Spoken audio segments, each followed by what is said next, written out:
Hi everyone, నేను మీ Sandhyaraj. Welcome to my channel. పిల్లలకి ఈవినింగ్ స్నాక్ కోసం నేను పెసరగారెలు చేశానండి. నా దగ్గర కొంచెం పొట్టుపప్పు ఉండే, దానికి సరిపోదని చెప్పేసి కొన్ని పెసర్లు తీసుకొని రెండింటిని కలిపి నైట్ అంతా నానబెట్టుకున్నానండి. నానిన తర్వాత ఒక జార్ తీసుకొని అందులో పెద్ద సైజు ఆనియన్ తీసుకొని ముక్కలుగా కట్ చేసుకొని వేసుకున్న. ఒక చెంచా జీలకర్ర, నానబెట్టిన పెసరపప్పు వేసుకొని మంచిగా మిక్సీ పట్టుకోవాలి. ఇందులో వెల్లుల్లి వేయలేదండి నేను. తర్వాత దంచి పప్పులో డైరెక్ట్ వేసుకుందామని నేను ఇందులో వేయలేదు. పప్పును మరీ మెత్తగా కూడా పట్టుకోకూడదు, కొంచెం బరకగానే పట్టుకోవాలి. మిక్సీ పట్టిన పప్పును ఒక బౌల్లోకి తీసుకొని అందులో మనము నానబెట్టిన పెసర్లని ఒక గుప్పెడు వేసుకున్నాను. పప్పుగా ఉంటే బాగుంటుంది కదా, గారెలు కూడా క్రిస్పీగా వస్తాయండి.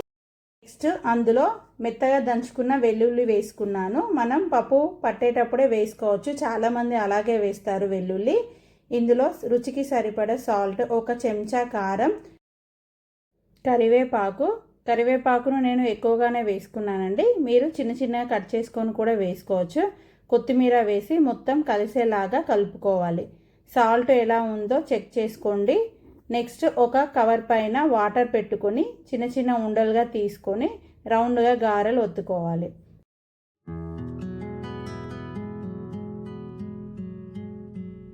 నెక్స్ట్ ఒక కడాయి పెట్టుకొని అందులో ఆయిల్ వేసుకొని, ఆయిల్ వేడైనాక ఒక్కొక్కటిగా గారెల్ని అందులో వేసుకొని అటు ఇటు అనుకోవాలి.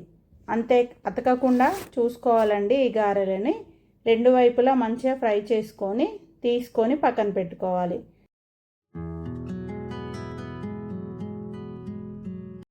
ఆయిల్ బాగా వేడిగా ఉండాలండి ఇవి గారెలు వేసుకునేటప్పుడు, ఎందుకంటే గారెలు మంచిగా ఫ్రై అవుతాయి, మళ్ళీ వాటికి ఆయిల్ కూడా ఎక్కువ పట్టదన్నమాట.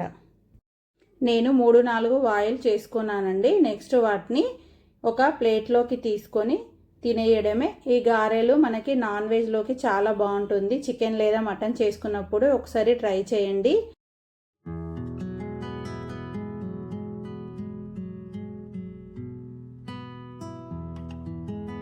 ఈ వీడియో మీకు నచ్చితే లైక్ చేసి మీ ఫ్రెండ్స్ అండ్ ఫ్యామిలీకి షేర్ చేసి తప్పకుండా సబ్స్క్రైబ్ చేయండి. మళ్ళీ మరొక వీడియోతోని కలుద్దాం.